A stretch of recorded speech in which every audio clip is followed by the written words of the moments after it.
Hello children, it is me, McGrouch. And have you ever thought to yourself, man, miniguns are cool? I certainly thought this. I thought this for many years. But Arrowhead, for some reason, kept saying, no, McGrouch, you don't get to have a minigun. You're stupid. You're a f***ing idiot, McGrouch. We hate you. Get out of here, McGrouch. We don't like you. Anyway, now we have the Maxigun. A Nepo baby, only here because his dad made that new Superman movie. The Maxigun is the newest and most barrel-laden weapon that Arrowhead has given us access to so far. What makes this gun different from the other support weapons is simple. The sheer quantity of bullets that it is able to expel. This is due to two separate factors: this gun's fire rate and its incredible quantity of bullets. How many bullets? Many bullets. I'm not sure exactly how much. It's hard to tell when they keep it inside the bag. This backpack serves as more than just an ammo reserve for the gun. This is the magazine for the weapon as well, making the actual gun completely unusable without it. This forces the user to abandon whatever backwear with which they have become accustomed, forsaking shield and jump packs for what I assume to be several hundred pounds of well-packaged lead, to be metered out as you see fit, unless you're moving. Yes, unlike its other machine gun cousins, this Maxigun does not simply recommend that you stand still.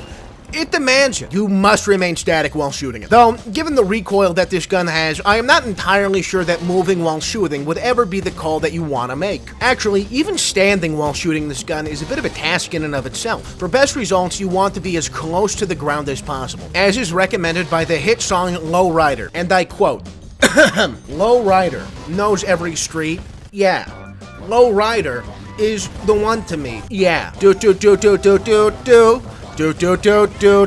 George Lopez. Doing this drastically lowers the amount of recoil felt by the Helldiver, and thus drastically increases the amount of enemies that you can potentially kill. Issue? This compounds your already compromised position. Now, in addition to being immobilized for the duration of fire, you are now forced to delay your movement when you finally decide to stand from crouching or prone. But I have a proposed fix if Arrowhead is brave enough to implement it. I say that equipping the Maxigun, should disable the animations between stances, allowing you to pop between standing to crouch to prone in a heartbeat. Now, I hear you cry. What about diving? Simple. No. Get rid of it. I don't have time for diving right now anyways. I'm too busy gun maxing. Also, the fact that the best possible armor perk to have for this weapon is locked to heavy armor means that, you know, movement isn't always going to be what you're seeing. Sorry to say it, Ninja. Oh, by the way, please hype the video. You can do that if you're on mobile by hitting the hype button that's below the video. If you're not on mobile, watch the video on mobile. You see, the hype leaderboard is my domain. It's mine, and I want it, and you can have it when you tear it from my cold dead hand. Hype the video!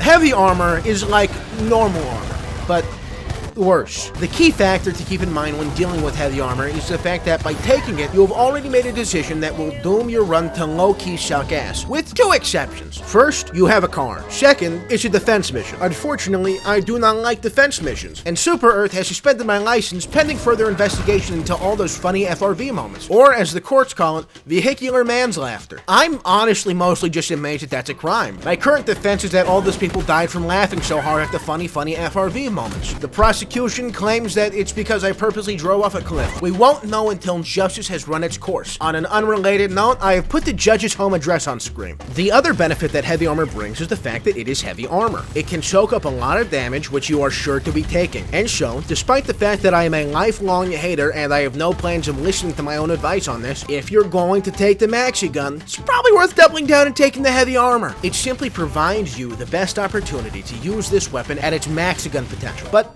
what exactly is the potential of this gun? To what limits can I take this? Well, I would say that its upper limit is probably about a Devastator. Anything more heavily armored than that tends to be a little bit problematic to take out with this gun. The upshot of this is that this gun does not deal with only one Devastator. It can deal with every Devastator until the backpack runs out of ammo. No overheating, no reloading, just the ability to spray projectiles unimpeded. High rate of fire, low mobility, no reload. Oh my god, I'm a fucking sentry gun! A meat sentry gun! Is this what Arrowhead has reduced me to? I asked for more stratagems to review, but little did I know that the real stratagem was me all along. A real automaton's paw situation, but hey, at least I can get more ammo. That's better than any other sentry, you know, I can't complain. If I were to single out a faction that this weapon is best against, it would undoubtedly have to be the Illuminate. The MG-43 is a god tier pick against them already, and this is essentially essentially the MG43 Max, in terms of the projectiles it fires, not in terms of literally anything else, including fire rate, and, notably, in time it takes to start to fire. The MG43 is in a category of gun that I like to refer to as quote-unquote normal gun. This means that you can, for the most part, expect it to operate in much the same fashion as literally any other gun. You pull the trigger, and it fires. Then you have a secondary category of guns that I have dubbed gun with dumbass bullshit. This encompasses things that break from the paradigm of guns that act like guns. Examples include the Quasar Cannon, the Epoch,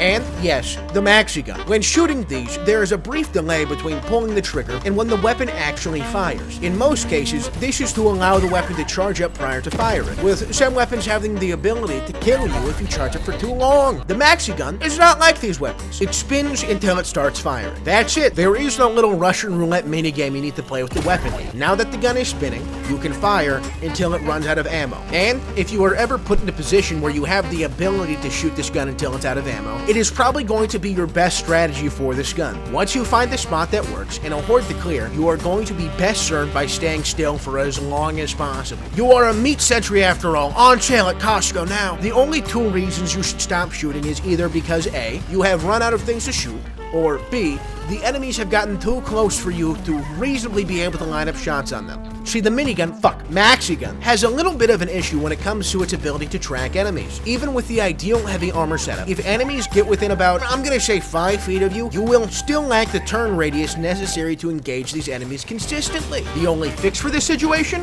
Why, the rest of your kit, of course! You are going to want a primary that can deal with enemies up close, and a secondary that does whatever you want. I don't really care about the secondary. Anyway, primary. Might I recommend the Double Freedom? Not the best option, I know, but it does allow me to plug an old video. Watch it now. The best option against bugs is probably going to be Incendiary. The best option for bots is that one that is Flechette and Stun. I forget what it's called. And as for the Illuminant, just take whatever you can deceive yourself into believing is good. The Maxigun can perform well against all 3 factions, given an adequate amount of support from other weapons and stratagems. By the way, new game mechanic pitch. Let heavy armor have a perk that lets you have 2 backpacks. I don't care how janky and weird it is. I don't care if it only provides medium level protection. I'll take light protection with all the drawbacks of heavy armor if it means that I can finally wear a jump pack and a mini though, or an ammo pack and another ammo pack. That's right, let me double dip. Not taking the stratagem twice, that would be silly. How could you balance that, you shithead? No, I mean that you are not locked out from carrying 2 of the same. Should, say, an ally have an unfortunate accident. And mechanic pitch. The primary concern for your other stratagems is anti-tank options. Personally, I'm gonna tank the EAT. It is a consistent favorite that can reliably take down a charger or larger, but also a 500 kg is good to have too. Anyways, that's the Maxigun. It is a gun with a very clear, defined use case, which I choose to ignore. I like it. Give it a try here next time.